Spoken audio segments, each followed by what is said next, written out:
Hello दोस्तों, welcome to Siddhi Punjab. So पिछले कुछ दिनों से I have been continuously receiving messages where people are asking me about the notification of Punjab PCS. ठीक है, बारी बारी बच्चे पूछ रहे हैं कि नोटिफिकेशन कद आएगी एग्जाम की डेट, राइट. सो आज मैं इस रिगार्डिंग ये वीडियो बनाना चाहनी है, क्रिएटिंग दिस अवेयरनेस. मैं ऑलरेडी इस टॉपिक पे वीडियो बना चुकी है डिटेल्ड कि तुसी की करना है, बट अगेन आज मैं ये कहना चाह रही हूं कि नोटिफिकेशन कद आएगी एक किसी भी बंदे नू नहीं पता है. Even the officers at the UPPSC they are not aware of this. जब आनी है तब एकदम ही आनी है, उदों तक किसी नू भी नहीं पता होना है, राइट. सो हमेशा याद रखो कि जब नोटिफिकेशन आएगी then they do not give you much time to prepare. आज नोटिफिकेशन आई है तो 1-2 महीने के टाइम पीरियड के अंदर अंदर ही एक्चुअल एग्जाम की डेट भी आ जाती है, राइट. सो इस सिनेरियो च तुसी की करोगे. आज तो तुसी पूछी जा रहे हो कि नोटिफिकेशन कद आनी है एंड कल पता चले कि नोटिफिकेशन आ गई है but now you are not prepared, right. So I would suggest कि तुसी नोटिफिकेशन ते फोकस ना करो, रादर तुहाडा फोकस तुहाडी एनर्जी जिहड़ी है सारी प्रिपरेशन ते जानी चाहिदी है, राइट. सो जब एग्जाम आवे तो तुहाडी प्रिपरेशन इन्नी होनी चाहिए कि तुसी डरो ना, rather you should be excited कि हुण मेरी प्रिपरेशन का फल अज मैनू मिलेगा. आई हैव प्रिपेयर्ड ते अज नोटिफिकेशन आई है तो 1-2 महीने के अंदर I will be writing the exam.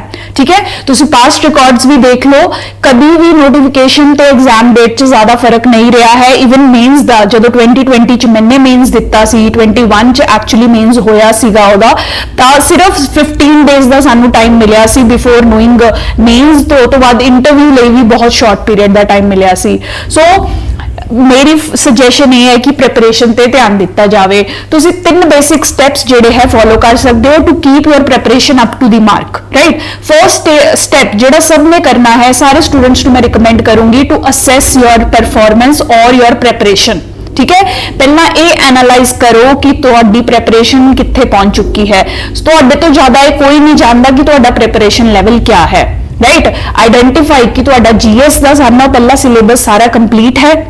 Prelims च जीएस ते सीसैट का पार्ट आना है. क्या तुहाडा जीएस का सारा सिलेबस कंप्लीट है, क्या तुहाडा सीसैट का सारा सिलेबस कंप्लीट है.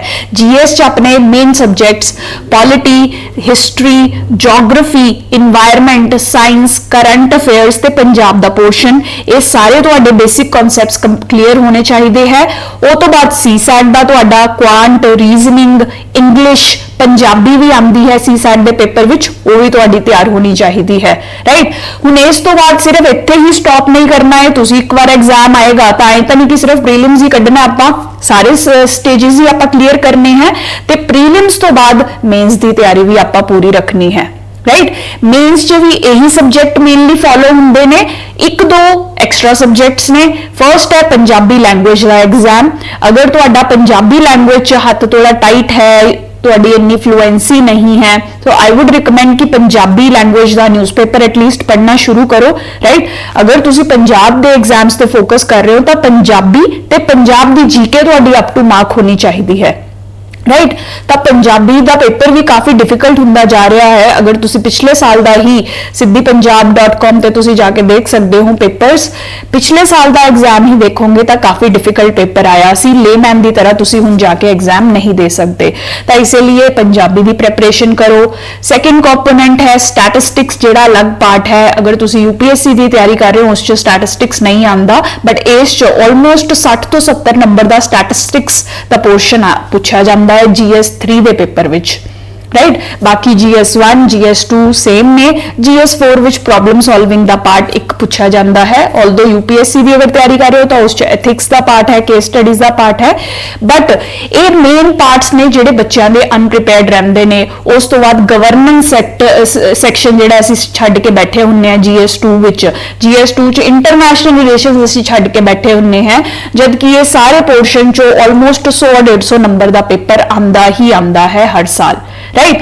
सो ਤੁਹਾਡਾ ਹੁਣ ਇਸ ਟਾਈਮ ਤੇ ਇਹੀ ਫੋਕਸ ਹੋਣਾ ਚਾਹੀਦਾ ਹੈ, ਫਰਸਟਲੀ ਕੰਪਲੀਟ ਯੂਅਰ ਸਿਲੇਬਸ। ਜਿਹੜੇ ਵੀ ਤੁਹਾਡੇ ਸਿਲੇਬਸ ਦੇ ਪਾਰਟਸ ਅਨਕੰਪਲੀਟ ਹੈ, ਫੋਕਸ ਔਨ ਕੰਪਲੀਟਿੰਗ them, ਰਾਈਟ। ਉਸ ਤੋਂ ਬਾਅਦ ਸੈਕੰਡ ਇੰਪੋਰਟੈਂਟ ਥਿੰਗ, ਰਿਵਾਈਜ਼। ਬਹੁਤ ਸਾਰੇ ਬੱਚੇ ਮੈਨੂੰ ਮੈਸੇਜ ਕਰਦੇ ਆ ਕਿ ਮੈਮ ਅਸੀਂ ਪੜ੍ਹ ਲਿਆ ਹੈ ਬਟ ਕੁਝ ਯਾਦ ਨਹੀਂ ਆ ਰਿਹਾ, ਕੁਐਸਚਨ ਸੋਲਵ ਨਹੀਂ ਹੋ ਰਹੇ, ਅੱਛੇ ਨੰਬਰ ਨਹੀਂ ਆ ਰਹੇ, ਅੱਛੇ ਆਨਸਰਸ ਅਸੀਂ ਲਿਖ ਨਹੀਂ ਪਾ ਰਹੇ। ਇਹ ਸਭ ਚੀਜ਼ਾਂ ਦਾ ਅਗਰ ਤੁਸੀਂ ਇੰਪਲੀਮੈਂਟ ਨਹੀਂ ਕਰ ਰਹੇ ਹੋ ਇੰਨੇ ਸਾਲ ਪੜ੍ਹਨ ਤੋਂ ਬਾਅਦ ਵੀ, ਅਗਰ ਤੁਹਾਡਾ ਰਿਜ਼ਲਟ ਅੱਛਾ ਨਹੀਂ ਆ ਰਿਹਾ ਹੈ, ਆਨਸਰਸ ਅੱਛੇ ਨਹੀਂ ਲਿਖੇ ਜਾ ਰਹੇ, ਐਸੇਜ਼ ਅੱਛੇ ਨਹੀਂ ਲਿਖੇ ਜਾ ਰਹੇ, ਉਹ ਸਭ ਦਾ ਇੱਕ ਹੀ ਰੀਜ਼ਨ ਹੁੰਦਾ ਹੈ ਕਿ ਤੁਸੀਂ ਰਿਵਾਈਜ਼ ਪ੍ਰੋਪਰਲੀ ਨਹੀਂ ਕਰ ਰਹੇ। ਅਗਰ ਤੁਸੀਂ ਰੀਡ ਕਰ ਰਹੇ ਹੋ, ਨੋਟਸ ਬਣਾ ਰਹੇ ਹੋ, ਤਾਂ ਤੁਹਾਡੇ ਰਿਜ਼ਲਟ ਅੱਛਾ ਆਉਣਾ ਚਾਹੀਦਾ। ਰਿਜ਼ਲਟ ਕਿਉਂ ਨਹੀਂ ਅੱਛਾ ਆ ਰਿਹਾ? One main reason is not ਰਿਵਾਈਜ਼ਿੰਗ। ਤੁਸੀਂ ਪੜ੍ਹਦੇ ਜ਼ਰੂਰ ਰਹਿੰਦੇ ਹੋ ਬਟ ਦਿਮਾਗ 'ਚ ਕੁਝ ਨਹੀਂ ਜਾ ਰਿਹਾ। ਹਰ ਰੋਜ਼ ਨਈ ਇਨਫੋਰਮੇਸ਼ਨ ਪੜ੍ਹਦੇ ਹੋ ਬਟ ਪੁਰਾਣੀ ਇਨਫੋਰਮੇਸ਼ਨ ਕਦੀ ਰਿਵਾਈਜ਼ ਕਰ ਰਹੇ ਹੋ, राइट। सेकंड मतलब रिवीजन करना बहुत ही ज्यादा इंपॉर्टेंट है। सिलेबस कंप्लीट करके डेली करंट अफेयर्स के नोट्स बनाते रहो एंड उन्होंने कंटीन्यूअस बेसिस ते रिवाइज करते रहो, राइट। रिवीजन लिए भी मैं एक पूरी स्ट्रैटेजी तुहानू दवांगी बट ब्रॉडली मैं इत्थे दस दिंनी है रिवीजन तुसी किवें करनी है। हर दिन देखो जो भी पढ़ रहे हो रात को सोने तो पहला try to recall, active recall जिन्होंने कहते हैं, दिमाग च सोचने की कोशिश करो कि तुसी अज की पढ़िया है, राइट। अगले दिन सुबह उठते अगेन फिर तो ट्राई करो सोचने का कि कल क्या क्या पढ़िया सी, ब्रॉड पॉइंट्स जिवें न्यूज़पेपर च ये पढ़िया सी, जीएस के पेपर च मैंने ये कंटेंट पढ़िया सी, इस तरीके नाल एक्टिव रिकॉल की कोशिश करो।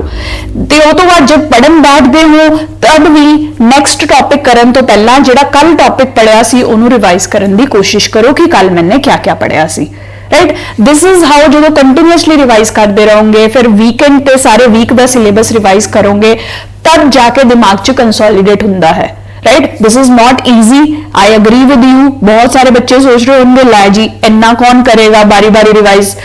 सो लेट मी टेल यू कि जिन्ने भी टॉपर्स ने they get the result only with this procedure.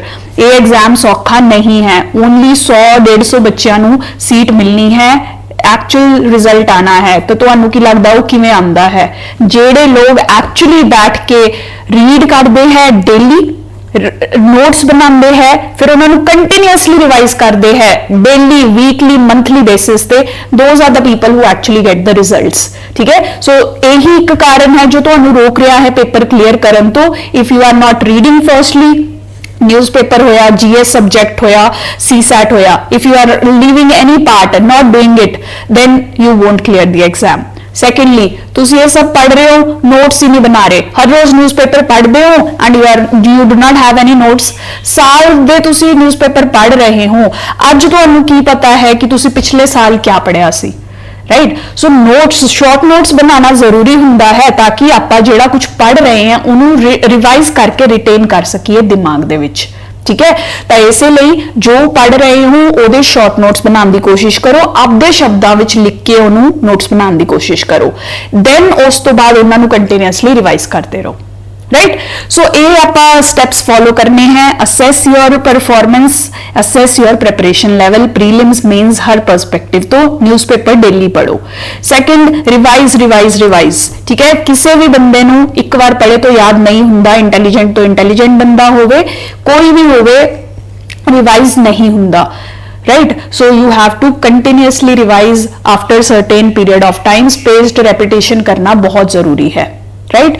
उस तो बाद finally you have to test yourself, ठीक है। अगर तुसी सिलेबस आपदा 50 to 60% भी कंप्लीट कर चुके हो then I would recommend you to take a test series. Siddhi Punjab दी टेस्ट सीरीज भी ऑलरेडी असी लॉन्च कर चुके हैं, तुसी डिस्क्रिप्शन बॉक्स च देख सकते हो। तुहानू कोई भी इशू होवे सानू पर्सनली मैसेज कर सकते हो तुसी 8837604500 ते, राइट। सो अगर तुहाडी प्रिपरेशन कुछ लेवल तक हो चुकी है तो शेड्यूल्ड टेस्ट सीरीज लो, राइट। ये 4 महीने की साडी टेस्ट सीरीज है, इस च तुहाडा पूरा सिलेबस 2 तो 3 बार जिहड़ा है रिवाइज हो जाएगा। ते एक्चुअली जदों एग्जाम मोड च तुसी लिखोगे तब पता चलेगा तुहानू कि कमियां कित्थे रह रही ने, राइट। जदों आपां एक्चुअल क्वेश्चन सॉल्व करते हैं, जदों घरे बैठ के तुसी MCQ लाने हो उदों प्रैशर नहीं हुंदा। एक्चुअल जदों टेस्ट दे रहे हो तो थोड़ा बहुत एग्जाम वाला प्रैशर बनेगा, एग्जैक्ट एग्जाम वाला प्रैशर फिर भी नहीं बनेगा, वो तो एग्जाम हॉल च ही हुंदा है, राइट। बट इत्थे तुहानू पता चलेगा कि किवें ਉਹ 2 ਘੰਟਿਆਂ ਦੇ ਵਿੱਚ ਤੁਸੀਂ ਪੇਪਰ ਜਿਹੜਾ ਹੈ ਉਹ ਕਰਨਾ ਹੀ ਕਰਨਾ ਹੈ ਕੰਪਲੀਟ, ਰਾਈਟ। ਇਹ ਟੈਸਟ ਸੀਰੀਜ਼ ਦੇ ਅਕੋਰਡਿੰਗ ਤੁਸੀਂ ਸ਼ਡਿਊਲ ਵੀ ਫੋਲੋ ਕਰਦੇ ਹੋ, 4 ਮਹੀਨੇ ਚ ਉਹ ਸਿਲੇਬਸ 2-3 ਵਾਰ ਰਿਵਾਈਜ਼ ਕਰਦੇ ਹੋ, ਤਾਂ ਜਦ ਨੋਟੀਫਿਕੇਸ਼ਨ ਆਏਗੀ ਤੁਹਾਡੇ ਕੋਲ 1-2 ਮਹੀਨਾ ਹੀ ਹੋਣਾ ਹੈ, ਅਗੇਨ ਤੁਸੀਂ 2 ਵਾਰ ਰਿਵਾਈਜ਼ ਕਰ ਪਾਓਗੇ। ਟੋਟਲ ਐਗਜ਼ਾਮ ਤੋਂ ਪਹਿਲਾਂ 5-6 ਰੈਪੀਟੀਸ਼ਨਸ ਤੁਹਾਡੀ ਰਿਵੀਜ਼ਨ ਹੋ ਜਾਣਗੀਆਂ, right. So take test series, कोई भी टेस्ट सीरीज लगाओ, शेड्यूल्ड टेस्ट सीरीज, हर वीकेंड पे एक टेस्ट प्लीज पक्का लिखो, साडी लगाओ किसी होर दी लगाओ, बट लगाओ जरूर, right. So that is how you can prepare, be prepared before the notification is out. Notification दी वेट ना करो, ਮੰਤਰਾ ਇਹੀ ਹੋਣਾ ਚਾਹੀਦਾ ਹੈ ਕਿ ਨੋਟੀਫਿਕੇਸ਼ਨ ਆਉਣ ਤੋਂ ਪਹਿਲਾਂ ਤੁਹਾਡੀ ਤਿਆਰੀ ਪੂਰੀ ਹੋਵੇ। So read, revise, test yourself and keep repeating this cycle ਜਦ ਤੱਕ ਪੇਪਰ ਨਹੀਂ ਆਉਂਦਾ, right? You do not have to worry कि पेपर कद आएगा, be prepared for the exam, ते उन्नी देर तक सारे जेडे होर एग्जाम तुसी प्रिपेयर कर रहे हो या तुसी देना चाहते हो, कीप राइटिंग दोज एग्जाम्स, सब विच ओवरलैपिंग मोस्टली सिलेबस हुंदा है। जीएस ते सीसैट आप दी कंप्लीट रखो, it will help you in each and every examination of central government और स्टेट गवर्नमेंट, ठीक है जी।